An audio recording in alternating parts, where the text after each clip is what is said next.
theme song there. I'm not going to even try. But we're going to put it in post, and we're probably going to keep my stupid theme song as well. Hey, y'all. Welcome to the Underground QA podcast, a podcast about quality assurance in the video game industry. My name is Chelsea Curran Adams, and my pronouns are she, her. We have two fellow QA professionals joining us today, and I'm going to let them introduce themselves. Hey, what's up? I'm Myron. I'm my Myron Parks, and my pronouns are he, him. Hey everyone, my name is Chris Rando, and my pronouns are also he, him. It is always an exciting time to be on with you all, especially when you forget your names. And just a note, all individuals appearing on the podcast are not doing so as official representatives of their respective companies, and the opinions expressed here are their own. Thank you for the legalese moment. I should do it next time in that fast legalese. It's like all individuals appearing on the podcast are not doing so as representatives of their official companies. You know, whatever. Ooh, or we like could do the that Micro in Machines post voice. too. Oh yeah, yes, just like that about. dude. Yes. Be prepared. Car salesman Chelsea is coming for you in post-production. Okay, so today we're doing a year in review, and what a year it has been. As the pandemic continued, some of us returned or continued in our office buildings, while others continued to hone how we work from home. Our community grew immensely. We had over 100 new members to the Discord in 2021, and we hosted 9 episodes with topics ranging from social and career impact to craft innovation and expansion. We've been driven to talk in channels about crises in the industry and celebrate innovations and expansion that's going on as well. Today, we want to bring the conversation back to the community again to talk about some of these things, to talk about how we're doing and who we are as a quality assurance community today. We took to socials over the past couple of weeks asking about some questions about your year. And today we're going to talk about that as well. So let's get prepared. Let's get started. Gentlemen, if you would like to take a drink, because I'm going to ask you your lightning round question. Okay. What was your favorite episode this year that we did on the Underground QA podcast? Okay. So I did some thinking. I looked back at our episodes, and we have some great ones in there. But for me, it was a toss-up between crunch and compensation because those are extremely difficult topics that hit QA on a regular basis, that come up in our Discord, that show up on Twitter multiple times, and whatever the discourse is at the time. And I think that we did a great job with advocating for QA in that and having that difficult discussion for both of those topics. And I think we also hit some areas where we can do a lot more like self-advocation, especially within compensation, having that discussion of like how you can then advocate for yourself to be paid better, to advocate for your discipline to be paid better, to be recognized more. Those two are the ones that I think are, I know I picked two, and apologies, but they both felt about the same level to me. So that's my choice. I like that advocacy was in both of those things. That's awesome. Well, that's what we're trying to do here, I think, is advocacy for sure. Exactly. Myron, what about you? Yeah, so I'm gonna steal a page out of Chris's book, and there's two. I'll start with the penultimate one first because I love saying the word penultimate. It's last year's project. Yes. I have a grill again. Sorry, I try not to speak it so small as hard. Don't be so happy, Myron. I would say the penultimate one was when we talked about career growth, and we actually had members from the community, and Lisa, member from the community who was brand new or just getting into QA, and it was really, really great that that we were able to welcome members of the community that are growing to that conversation. The second one, and I would say the one that I really resonate with the most was the episode that we did, and it was titled "Women Are People," to address vast inequities just in the business in general, in the world in general, that are impacting people, particularly in these plague times. there's so many people that have had to just automatically give up on their dreams and their progression to take care of things. And I think that was a really, really strong subject, and I think we handled it very well. We handled it with empathy, and we raised some things that I haven't seen pretty much anywhere.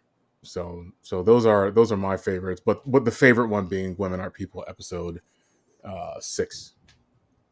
And I think it won't be a surprise to anyone that my favorite episode was the test case two-parter that we did. And not that y'all's weren't amazing, but I'm gonna go back to the craft and say, like, I love it when we really dive in deep and look into how we do our jobs as quality assurance professionals. I think it's pretty amazing when we get the opportunity to expose how people are doing things and differently, and talking about things like test case management. What I do love about this group is that we're not afraid to talk about social issues that impact the industry. And so, it's hard to pick a favorite. Uh, I just, I'm so proud of what our community has done to talk about things on and off the screen and the airwaves. I really encourage you to join our Discord server if you haven't, and be an active participant, because it's a big place where we get ideas for these conversations. So appreciate the lightning round ideas, y'all. So I'm gonna move to community outreach that we did. And one of the topics that we brought up was, what do you wish you knew at the start of 2021? And from our community, we definitely have some really interesting things. But I want to bring up this point because I feel like it has so much in it. But just because you love a company, it doesn't mean the company will love you back. And that was Steph McStay. I'm sorry if I pronounced your last name or the second name incorrect, but Steph said, just because you love a company, it doesn't mean the company will love you back. Y'all want to talk about that? What does that mean to you? Yeah. So okay, so the first thing that comes to my mind is this: you've probably seen in movies from the end of time where someone does something horrible and they go, "It's business," right? You never see someone going, "Hey, Myron, here goes a birthday card." To me, birthdays, it's business. Like no one ever pulls that move. It's always after sending an email 3 days before Christmas. Look, it's business. It's not personal. No, it is. And so so I immediately think about the perspective that people who work at companies. I think it's okay for people that work at companies to also be like, "Yo, I love it here, but it's business." And it's the funny thing too, particularly as we've seen, um, like huge pushback from rich controllers of means of production and executives and blah blah blah. No one wants to work anymore. Blah blah blah blah blah blah. It's funny that the very sensitive, very whiny people are the people who used to say it's business all the time. But now that people are like, "Yo, it is business. Either do this so that I can take care of me and my family, or I'm going to business like Lee go somewhere else." And so I think it's fascinating what we're seeing on this topic. Those are the things that come to my mind right away. Yeah. Chris, what about you? What do you think? So for me, I think it comes from, it's about conflating the relationships and the communities that you create with your coworkers and colleagues versus, and kind of confusing that with the company itself. And I think that's like the key there, that Yes. I learned the hard way early in my career, where I had these people in this community that I have became a part of and got to grow within and build these relationships of people that I truly love, and to this day still love and get to see pretty regularly, or talk to, well, before COVID stuff, but hopefully see again and pretty regularly. But that doesn't equate to the company that you work for, And that's where it gets back into what Byron says, like, it's business. There are business decisions that have to be made that could negatively affect you, and that's not the people doing it, it's the business needs. Yeah. Yeah. And Like, that, yeah. oh, go on, Chris. Keep No, going. it's Sorry. just basically, I was just going to wrap it up. It's like it's if when those two things get confused, or when it's purposely confused, when a company says we're a big family, it's like, no, no. Like, we can have a community, we can have friends that are our colleagues and our coworkers. Some of them are bosses, and some of them are people who work that are some of our employees, and it happens, and that's fine. But you can't conflate the two. Yeah. Right. I think it's a really interesting thing, having been at a company that went through a lot of social strife in the media at various points. It's really hard for people who are currently in that situation. And before the show, we were talking about it, but there's shame that your values don't necessarily align with the values of your company.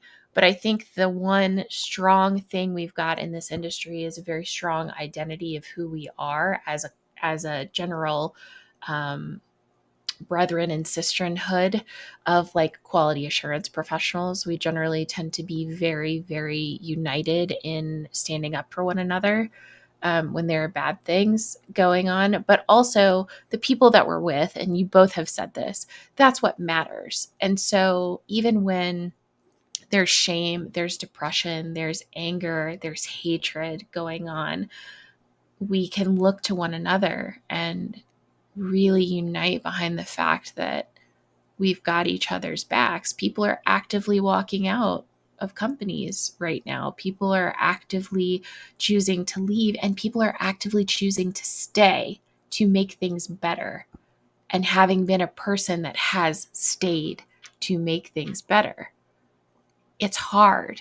And so I'm thankful for both sides, for people who are fighting internally and externally to make things better, however you choose.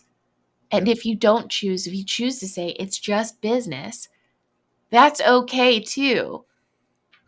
There is no shame in making a living, however you need to make that living.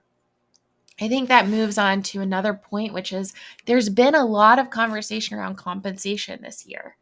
And so, Mm. One thing that Jessica Gonzalez, who has been very outspoken in the industry this year, I think in wonderful ways, by the way. Outspoken is not a negative. I want to be very, Mm-hmm. very clear on that. Mm-hmm.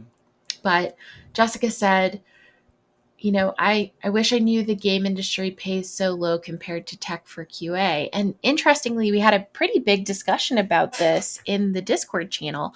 And I don't think that that's necessarily universally true, is something that we uncovered. Do you all have any thoughts or feelings in that space? Um, yes. And I think it is something where my eyes were open to how a pay discrepancy between games QA and tech QA a while ago, some years ago, where I did move from uh, games to tech QA, even from a contract position to another contract position. The company I was moving to, they called themselves a games company, but really it was tech. They were doing tech stuff, and the pay difference that I was moving to was substantial. Substantial. It was equal to a full-time job I'd had before in a different discipline, and it was crazy. It almost put myself back to where I was before I was at this contract position, and it was with another contract.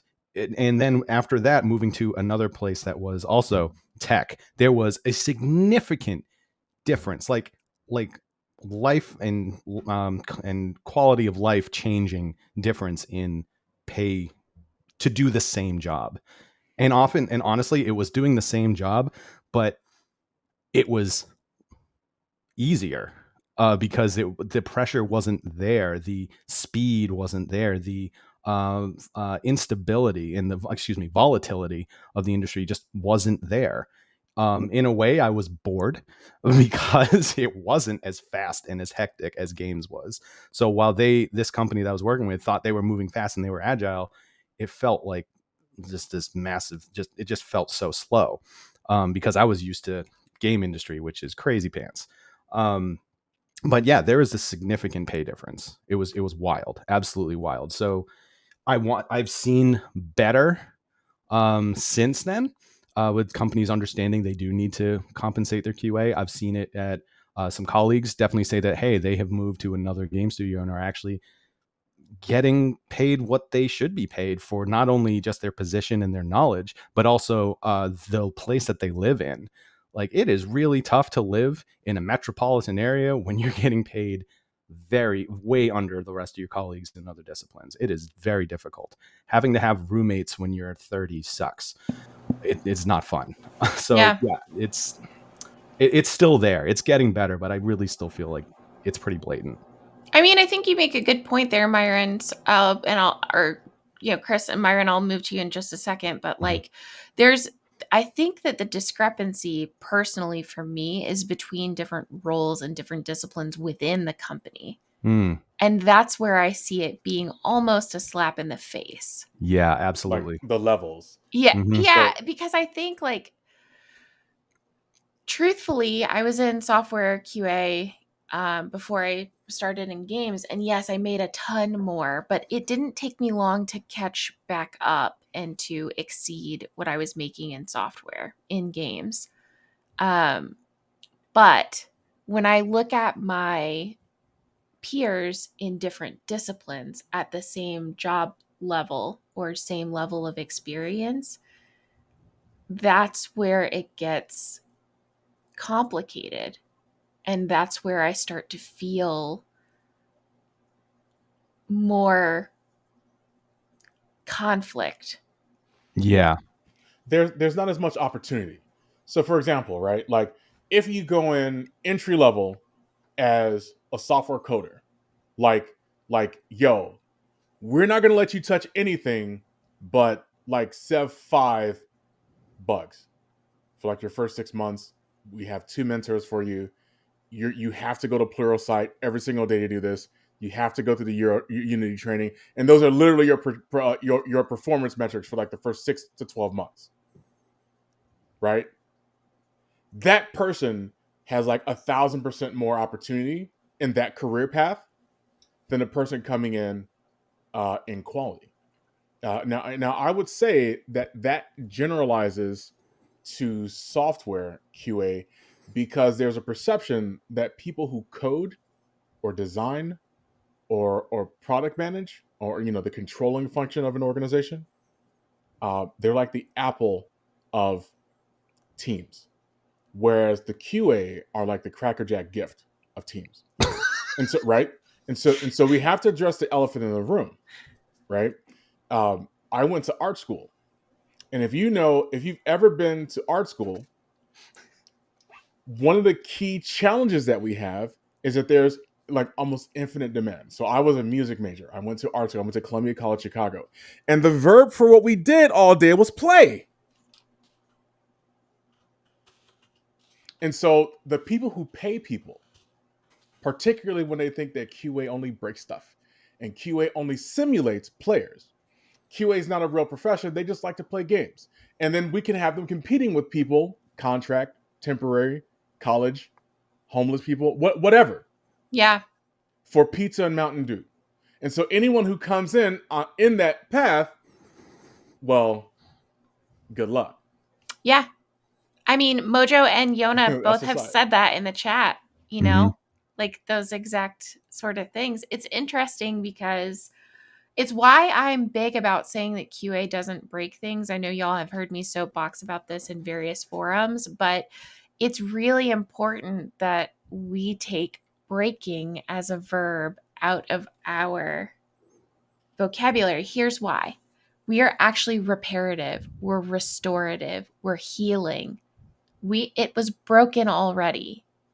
We are part of the healing process. We're part of the betterment process. And so when people actively say, we break things, no, we don't. And yeah. so I soapbox on that really hard because that changes the narrative to a negative. We are not the ones who have done this.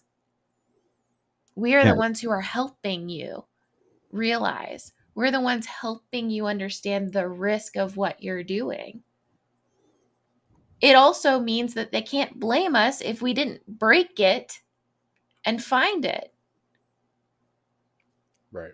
Exactly. It also means that we can have the conversation about we should get an expert who knows this kind of medicine, right? How would we know how to solve perf problems if we don't have the tools, the investigative means, the medical technology, if we want to refer to it as a medicine? How do we know if we don't have the machine capable of doing that? How would you know that your heart is hurt if you don't take a stress test? You know, like there are these very fundamental things. And so it's why I soapbox on this so hard. Yeah. We're not breaking things. And there's inequity, I think, because of the framing of the stories that we're telling. Because people still think Exactly. of that commercial from the 90s. They still think of Grandma's Boy as what we're doing. And quite honestly, yes, it's an integral part of what we do, but it's not the narrative of what people are telling us that it is. Right. And there's a business driving function for that, right? So the people that sign the checks are like, okay, that's a narrative we can believe in. Yeah. Because it saves us a fuckload of money. Yep.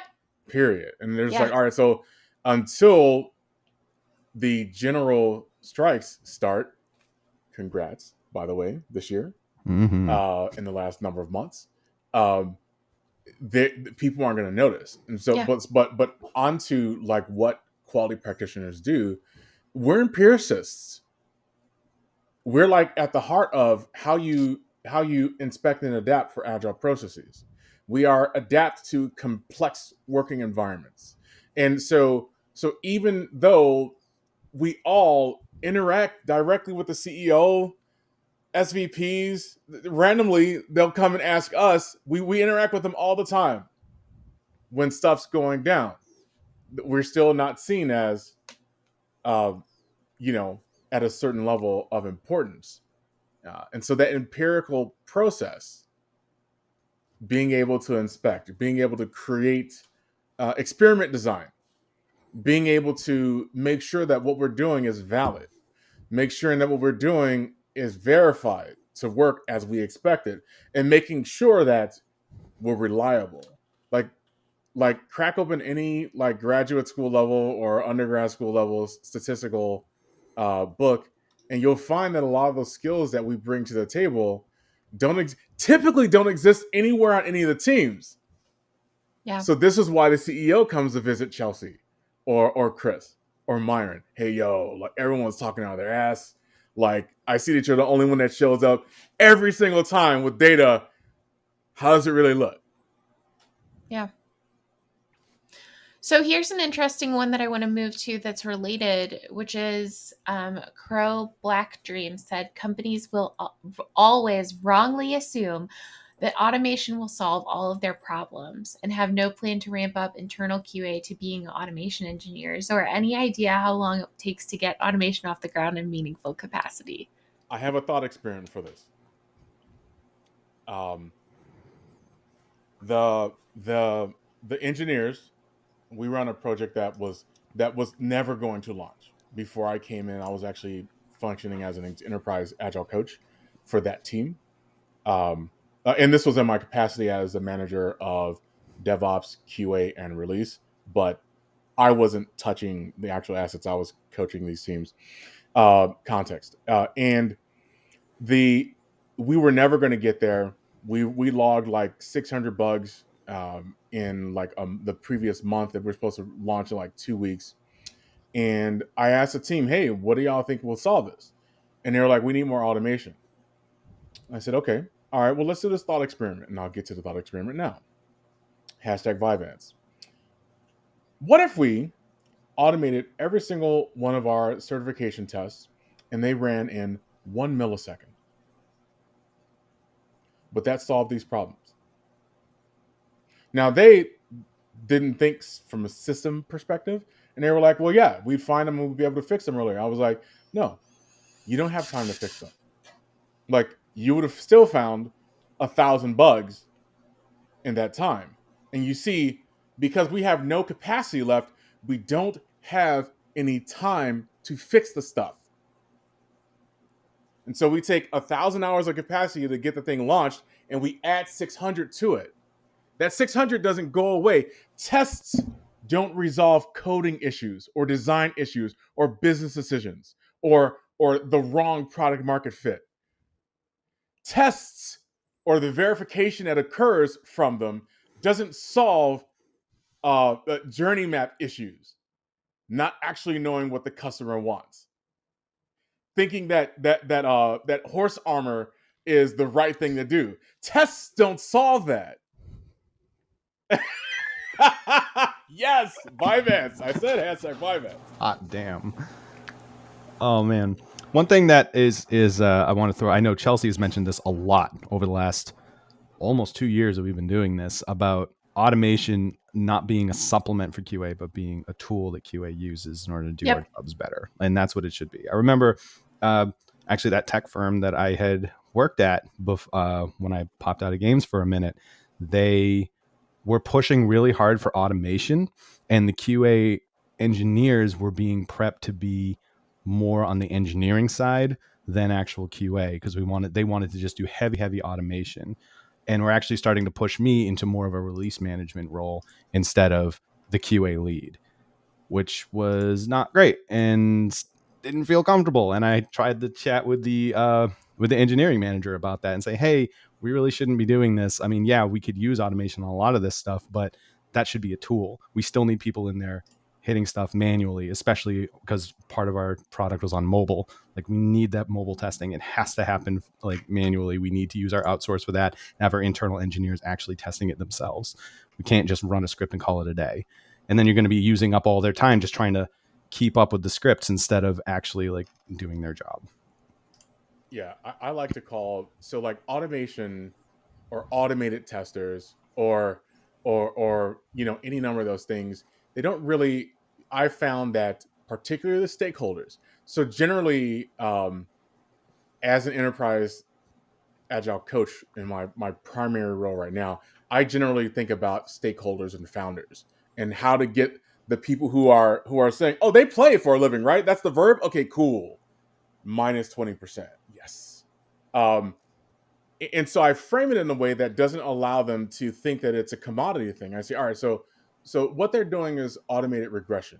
Now, for context, I'm using regression from the perspective of tests that ran before, that passed before. When we change a feature over there, we run the golden path over again to make sure that we can pay the bills and the color fuchsia shows up correctly. My facial expressions, by the way, are just that is the definition of regression, by the way. I know. There's just been want to debate. throw that out Yes, there. yeah. The fact that you have to define I that. tried to sneak that in there. You know what I'm saying? Like I tried to sneak that in there as a part of the story. Hashtags today. It's hashtags tilted by misuse of regression. So I use automated regression because that actually the stakeholders can begin thinking about the entire team doing it. Oh, so we're just making sure the things that we need to do before we launch are more efficient. Yes. So that's everybody, isn't it? Yes. It's everybody. It includes unit tests. It includes monitoring. It includes integration tests. It includes performance. It includes this, that. It includes the CI/CD part. It includes all the things that we used to do manually that we verified work, and we know that they're the valid things, validation, and we know that they're reliable because we've been doing them a number of times, and now we're going to make them efficient. Yeah. I think, Mojo brings this up, and I agree with this wholeheartedly. Like, the ability to have kind of a continuous integration pipeline that's healthy, or even an integration pipeline, let's not even call it continuous, but the idea that you have testing and quality checks of many different types that are automated to say, like, are things healthy, is such a good thing. And I think what we need to get out of step of doing is saying that a build verification test is the only thing that we need to make sure that we're good to go. I very frequently hear like, oh, let's just run a BVT and we'll check and make sure that things are good. Like the idea that we could automate and save days or hours of time to say like, is this okay? It doesn't even need to be good, right? We just need to know that it's okay, that it's stable. I think that that's the key for automation. That's so integral and such a big part of what we are. Right. So, friends, I'm going to move us along on our conversation here. Earlier last week, we asked, it's been quite the year, but we want to know what brings you joy working in QA. Has there been a moment this year that has been particularly inspiring? And honestly, we got so many wonderful replies, and I want to thank every single person who replied previously to the other tweet as well, and this one. I'm an optimist by trade, so I love tweets like this because I think it makes us appreciate and have gratitude for the world that we live in. And Yona, since you're in the chat, I assume that this is you. I love, let's kick off with yours because I think this is a wonderful thing. My favorite moment must have been doing a lot of research and then proposing a PS5 DualSense haptics concept for a game I previously worked on and actually being made and working super well too. I can't wait for the rest of the world to play and feel it. I think that's amazing. And then also you said, I think giving feedback on particular design elements and seeing changes resulting from that given feedback, which end up making the game a lot better, is always great. QA workers can make a great impact on games if they state their case correctly. My goodness, both of these things. I think these show the value of QA right here. Anything y'all want to add there? We'll just move on to some other ones. Okay. I think that was just really concise and just wonderfully put. That's like a story that talks about. I mean, that captures what we talk about: the idea of quality practitioners being members of the team, and being there's a thing that I saw recently, the idea of starting to eliminate the different roles and just calling the team software creators or game creators or game builders. Something that really underscores that you can build the best experiences when everyone you have. So if you have a team of 8 people, you have 8 minds focused on the goal of delivering a particular experience. That's when the magic happens. Yeah, agree. So kind of on the same wavelength there, Steph, who tweeted us earlier with the last one, knowing that the work I'm doing is going towards ensuring that end players have more magical experience. If I can play a part in helping even just one person feel as connected to a game as I have in my own favorite franchises, it makes the whole thing 100% worth it. Ooh, is there any better feeling than that? No, that's totally real. It's so nice to be able to see some of the feedback, like people just really just screaming for joy about things that you had a hand in, and it's just nothing really tops that when it comes to working in games. It makes it. I don't want to say it excuses it, but it can make some of the struggles really worth it. Yeah, when what you do is connected to your purpose. Yes. There. Yeah, that's a great way to put it. Like, that's excellent. Yeah. Yep. Hashtag who you are matters. Also, Another hashtag. Like we're not just testers. It's why I'm very strong. Even if your title is tester, truthfully, you are still a quality assurance professional. And you hopefully realize that if your job is testing, you shouldn't say, my job is just testing. Your job is bringing a great experience to our players. And it's an amazing and magical thing. To go off of the back of our career growth thing, Jesper, I'm sorry. I know that I'm ruining your name. Mentioned seeing people grow and outgrow, then move to roles with more responsibility or challenges. They mentioned 2 went to team leads, 2 went to engineers or SRE, and 1 went to Scrum Master. Cheering them on and welcoming new peeps is just great. A great way of spreading a good culture too. Man, I agree. And it's so good to see that people went to being QA, stayed in QA. Right. Oh, I that's think that excellent. also underscores that if you are a quality practitioner, that doesn't mean that you won't wind up like doing amazing things in quality if you take a role to continue growing your skill set. Because no matter where you sit in the organization, you still go there as an empiricist, and you get more experience that you can build and bring to the craft of quality.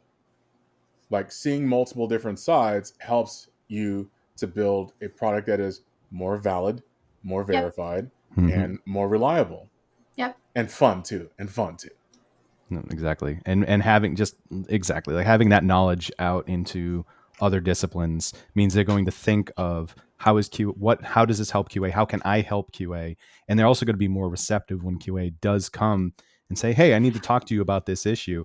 I'm like, "Oh yeah, let's go through it because I understand your process because I have done it and I've been there and have built that kind of thing before. So let's talk about it." And if there have been changes in the way that QA has done their process, and they can explain why and talk shop a little easier with these individuals, and it helps spread that knowledge through that discipline also. Yep. Yeah. Yes. Cross pollination. It's an Mm-hmm. amazing Yeah. thing. Like here's the vision. When we were talking about when we either I think we may have said it, or I may have said it when we did the career development, Mm-hmm. but definitely in the pre-show I talked about this idea of entry level to CTO. Because I had just been told for the first time by a leader of mine, "Oh yeah, I see you as this, like C level." And I was like, "Oh, I never thought that was possible." Because remember, we talked the entry level experience for a coder is yes, you're going here, and QA have at it, do whatever you want. And so the vision is, imagine one day you go to an organization that you love that builds experiences and games and products that you love, and the CTO started in quality. So now you have people that are the stakeholders that we talk about, the stakeholders Mhm. that generally think that, again, those people play for a living. Everyone else does real work. Well, now we have people that are in those places advocating for quality. So Yeah. that's a future state vision that I really believe in. Yeah. I have two more tweets I want to share with y'all, and then I'm going to get your kind of moments of joy from the year. So, first off is Jeebus Sky. There are so many good tweets, by the way. I just posted in the chat. Take a look at this thread. It's heartwarming. It makes my heart feel good. But here are the last two I want to talk about. Jeebus Skyburger says, the most inspiring thing I've seen this year is all of the QA on the internet supporting our brothers and sisters during the tough times. QA fam is best fam. Love to you all QA warriors out there. Yes. Yes. Yep. And if anyone needs assistance, please reach out in the Discord server. There are funds available. There are folks who are looking to actively help. So please reach out in the Discord server, even if you're looking for an opportunity, a place to come and eat, just a friendly conversation. Any of that's available to you. We do have an active opportunities channel. We have a really active group of folks who are looking to help. And it's the holidays. So reach out, please. This is the best time of the year for you to find a place to be with friends and know that you're loved and cared for. And so I appreciate this industry for that. The last tweet I want to talk about that will open up before you all talk about what your moments of joy were this year. Joe, who was on our speedrunning episode, I believe, was Joe. It was Joe. Yeah. Yeah, yeah. Yep.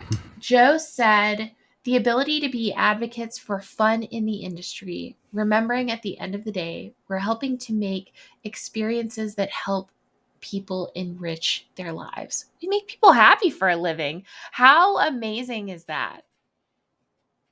Pretty cool job.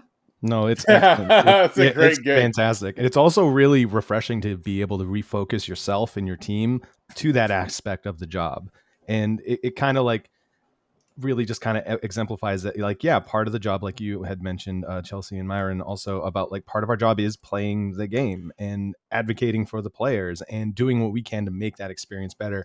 And it can be very easy to kind of get into the like blinders of just like, we're here to find the bugs, log the bugs, report risk, and that's about it. But really, like, we're making awesome, fun experiences for people, and reminding yourself of that can really bring that joy and make things feel fresh again. Yep. Yeah. How lucky are we to be doing something like that? There are a lot of people that work in very stressful technologies for quality assurance. There are a lot of people who have massive oversight, having worked in finance. There are legal rules and limitations.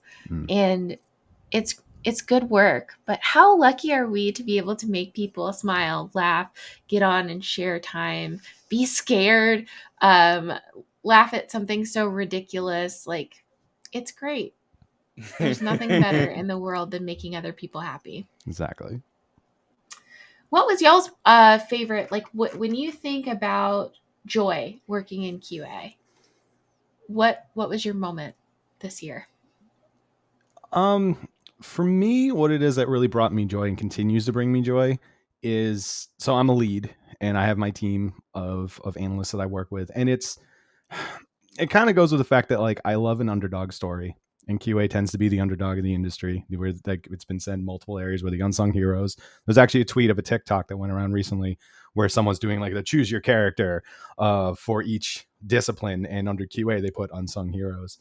And I think for me to be able to help grow my team and push them and support them to be able to advocate for the player, to be able to increase their visibility, so that way the rest of their development team are aware of the information that they're bringing forward, and being able to act on that and bring them in further as part of the team, to really kind of push that underdog story into a, like, more of a, hey, here's your champion kind of story. That is what brings me joy, is to continue that, pushing QA into being the real discipline that we are. Myron, what about you? So in my day job, I don't work in the gaming industry, so I follow it very closely, obviously. And I would say there are two times that really brought me joy this year.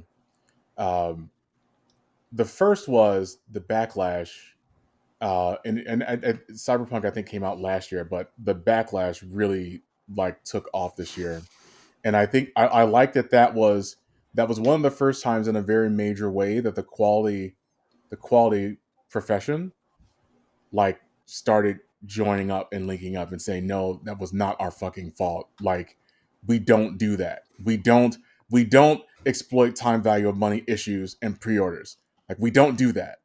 Like, again, writing tests doesn't resolve business decisions, doesn't inform financial strategy, etc. And that was one of the first campaigns that I saw, where there were a lot of quality practitioners around the world who were like, no, that's bullshit, and then sharing parts of their story. Mm-hmm. The second one was a lot more recently.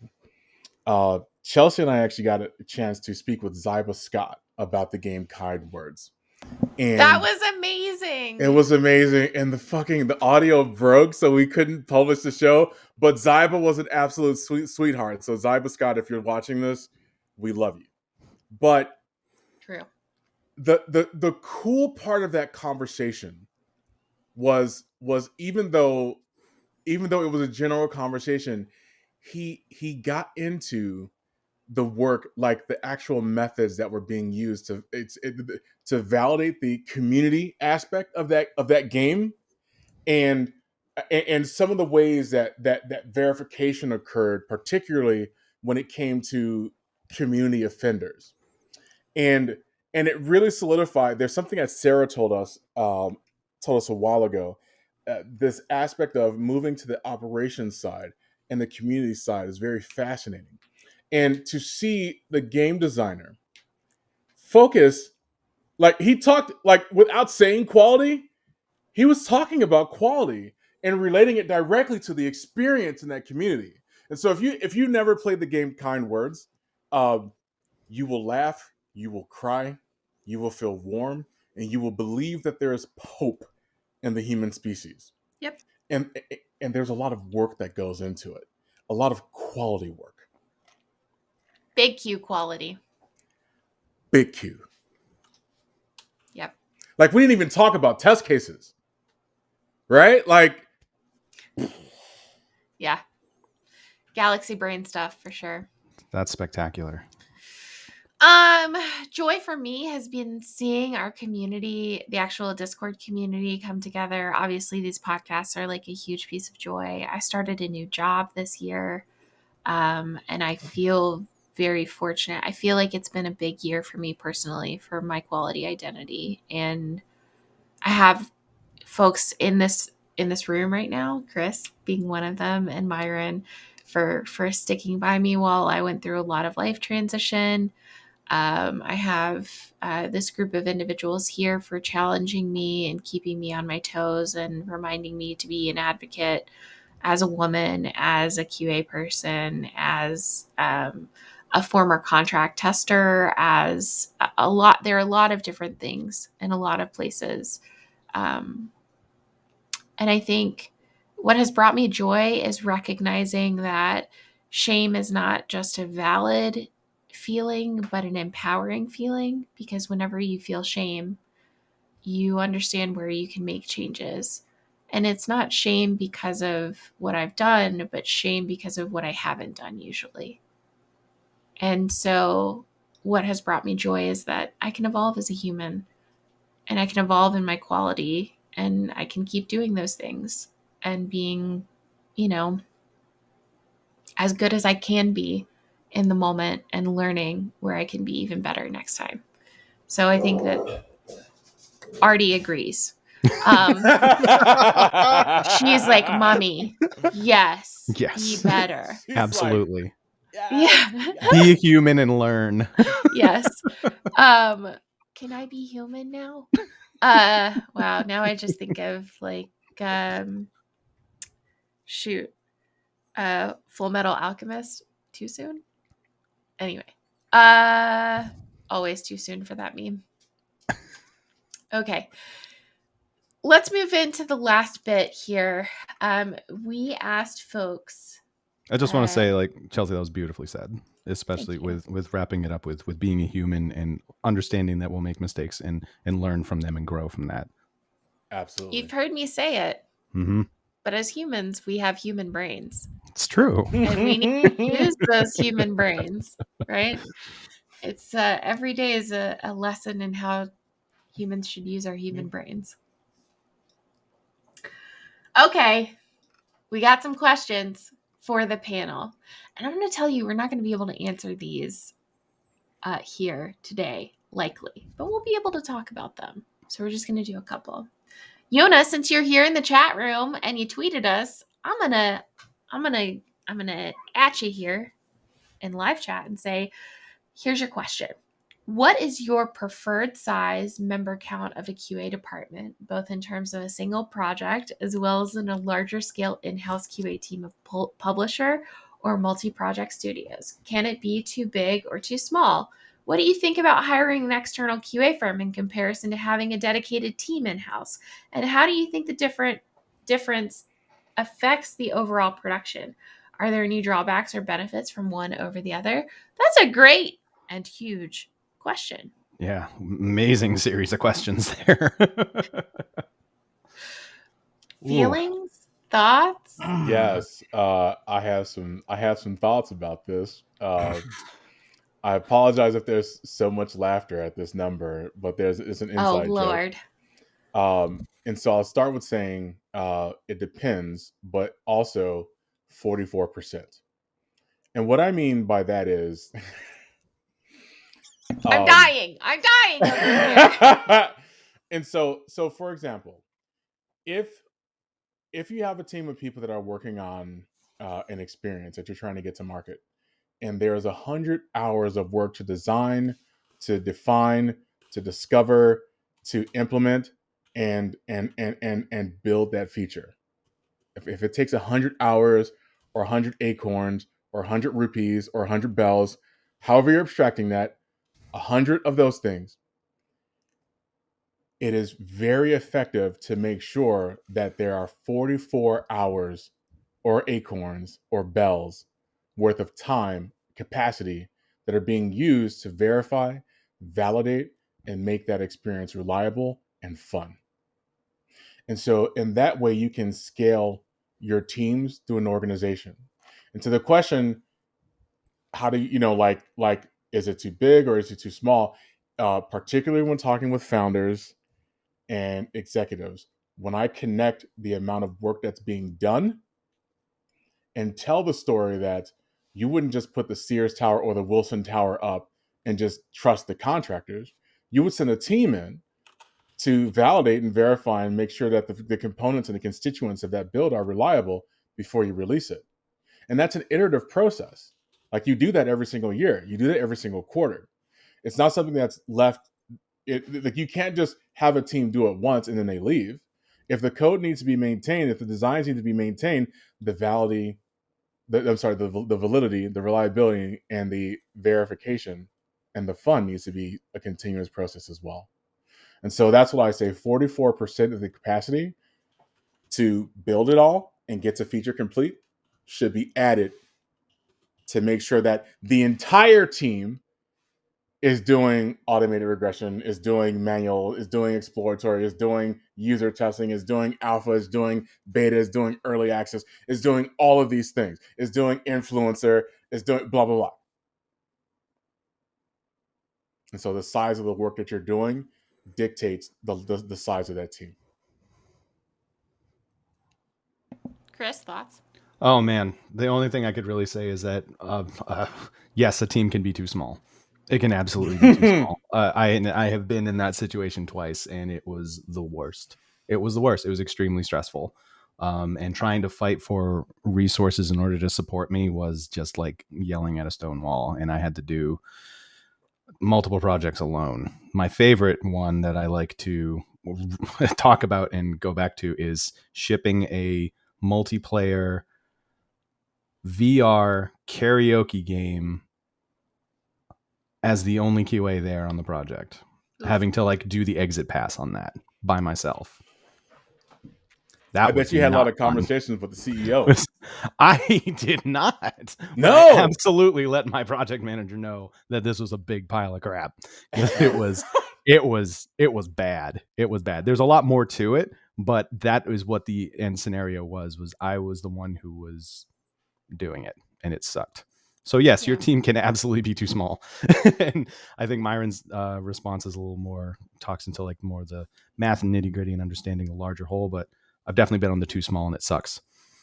I think there can be too big too on the other side of that. Like I think if you don't have the metrics to understand the efficiency and efficacy of, because those two things are different. If we've walked away from 2020 and 2021, understanding efficiency and efficacy are very important. Oh, I think we're throwing big words out today. Yeah.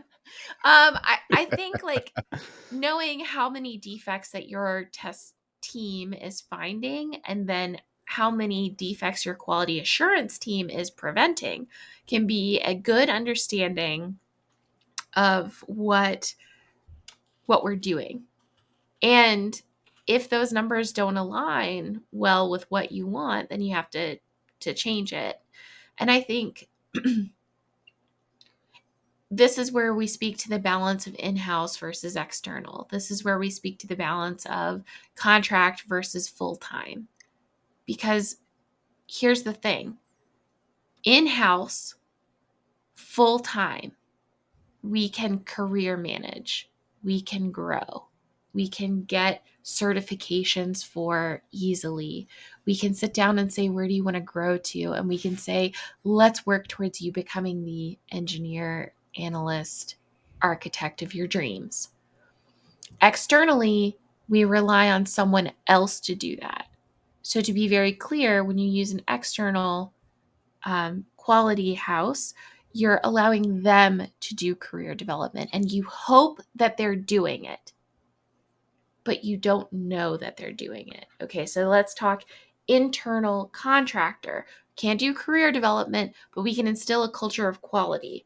Okay, external contractor off-site is the same thing as if we were to say external situation.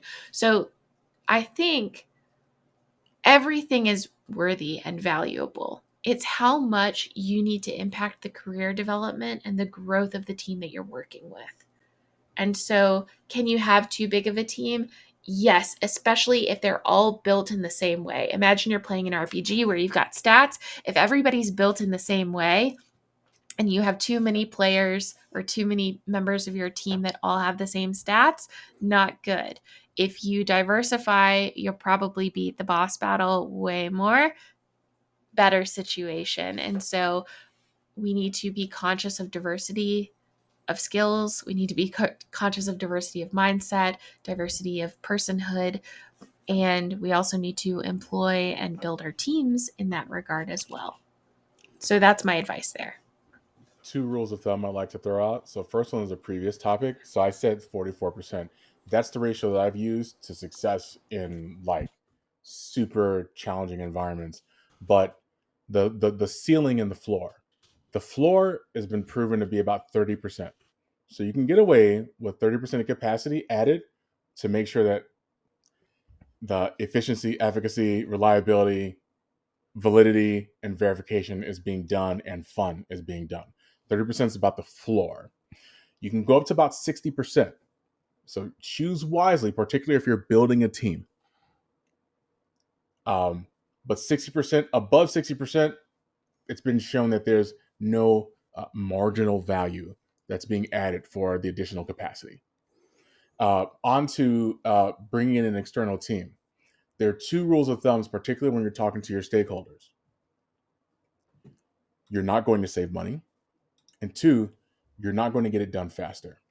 But what you can do is you can extend and add that capacity to the team so that you can build more without having the operational cost of extending that team like infinity. And so, for example, if you hire, hypothetically speaking, if you hire too many people and then you treat them as disposable weeks before the holidays. And so there are times where adopting that model is actually more humane, is actually more kind and just, and it supports building the community. There are the access point for a lot of people. Remember, we talked about what the entry level access to opportunity is for a quality practitioner. And so the contract role, joining one of these teams, can be a good method. But when you're talking to stakeholders and stuff like that, those are key things, because if they expect things to be done faster, then the people who are on the home quality team, you're going to be up at fucking 10 o'clock p.m. You're going to be on that call at 3 a.m., checking in halfway through the shift, and you're going to be up at 6 a.m. looking at the fucking metrics of whatever happened. So don't let the stakeholders believe that it's going to be done faster and cheaper, because Yeah. Absolutely. Nope. I mean, it's good to bring them in for support when you are that tiny internal QA team. Like there was a different project where I was able to have a significant amount of external support to help build test cases and run test cases where I literally couldn't do everything because I was one person. So it makes sense for those support there, definitely. But having it be the only thing, that's bad. I also really like what Chelsea said. I never really thought of it from a career growth kind of standpoint, because you have that, I don't want to say control, but like that's the only word that's coming to my mind, but you have like influence. But yeah, influence, thank you, on like your internal full-time analysts and testers and QA engineers and so on, where you can actually work with them and grow them and build those specialized sets and those important pieces that you need to diversify your team. I hadn't thought of it that way. I mean, there's a use for mercenaries, right? Mercenaries have been used Absolutely throughout time. Yeah. And so definitely. I think targeting what you need mercenaries for is the key to understanding your quality experience. Mm-hmm. Yeah. I am so thankful to our external testing houses. By the way, I want to take time to thank you because you don't get enough praise. But I think if I had advice for external testing houses, the best ones I've seen have encouraged career growth and have grown and developed people. And of course, that means people will move on, but they move on from internal jobs as well. But we should be encouraging a culture of growth internally and externally that is to the benefit of the employee. You're a human. You should be feeling like you can grow and do better. And please don't feel bad about moving on from jobs. to go back to our first topic, a company doesn't love you, the people around you do. And our community wants you to do and feel better. Absolutely. And so you should never feel guilty about growing or asking people, how are you going to grow me? My best advice for people who are young in their careers and interviewing is to act like they are wanted and that hot, commodity. Because you know what? You're a human right now, and the company needs you. It also Absolutely. allows me to understand what your brand is. All right, my friends, we're moving to the last part of the show. And I just want to say that it's been a pleasure growing this community with you all these past 2 years. What started as an in-person conference in San Francisco grew into a 2-year podcast. We'll be celebrating our 2-year anniversary in March, and I'm sure we'll have something beautiful planned.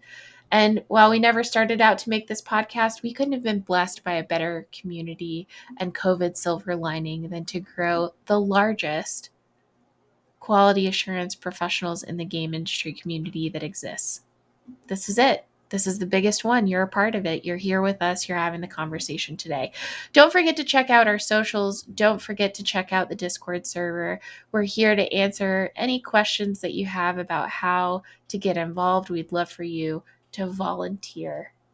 So that's it for us today, folks. And I want to thank Chris and Myron and everyone in the chat room today for joining us and listening.